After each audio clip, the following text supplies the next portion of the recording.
আসসালামু আলাইকুম ওয়া রাহমাতুল্লাহি ওয়া বারাকাতুহু। প্রিয় ভিউয়ার্স, কেমন আছেন সবাই? আশা করি আপনারা সবাই ভালো আছেন।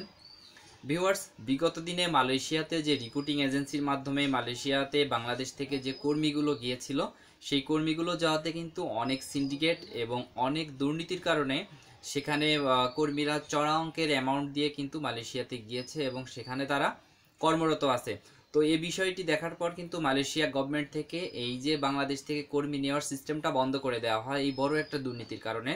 আর এই দুর্নীতিটা রোধ করতে আমি বিগত দিনে ভিডিও তৈরি করেছিলাম যে বাংলাদেশ থেকে সরকারিভাবে কর্মী যাবে, সেখানে অনেকে অনেক ধরনের কমেন্টস করেছিলেন। আজকে ঠিক সেই রিলেটেড আরেকটি তথ্য আপনাদের সাথে শেয়ার করতে যাচ্ছি। তো আশা করি ভিউয়ার্স ভিডিওটি আপনাদের ভালো লাগবে। তো ভিউয়ার্স, এখন থেকে যে নতুন করে যখনই মালয়েশিয়ান শ্রমবাজারটা চালু হবে, সাথে সাথে বাংলাদেশ থেকে কর্মী যাবে নতুন নিয়মে। নতুন নিয়ম বলতে অনলাইন ডাটাবেজের মাধ্যমে বাংলাদেশ থেকে মালয়েশিয়াতে কর্মী যাবে। ডাটাবেজে আমাদের নাম অন্তর্ভুক্ত করতে হবে। কি ডাটাবেজ? একটা কম্প্রিহেনসিভ ডাটাবেজ। এখানে যদি কোনো কর্মী যেতে চায় মালয়েশিয়াতে, তো তাদেরকে ফার্স্টে ডাটাবেজে তাদের নির্দিষ্ট ক্যাটাগরিতে তাদের নাম অন্তর্ভুক্ত করতে হবে।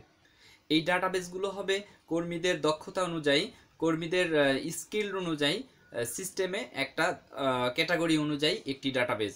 আগের ডাটাবেসটা কিন্তু একসাথে সবাই, এখন কি স্যার এমন হবে মানে ক্যাটাগরি ওয়াইজ হবে যে এই লেবারের জন্য যেটা কাজ করবে এই কাজের জন্য যার দক্ষতা অনুসারে ট্রেড অনুসারে হবে। সিন্ডিকেট এড়াতে এই ডাটাবেজে নাম অন্তর্ভুক্ত করতে হলে কোনো ঝামেলা করতে হবে না। প্রত্যেকে স্ব জেলা থেকে বা স্ব ব্যক্তিগত বা অন্যান্য কম্পিউটার থেকে এই ডাটাবেজে নাম অন্তর্ভুক্ত করা যাবে এবং মালয়েশিয়া যাওয়ার জন্য কর্মী হিসেবে আবেদন করা যাবে।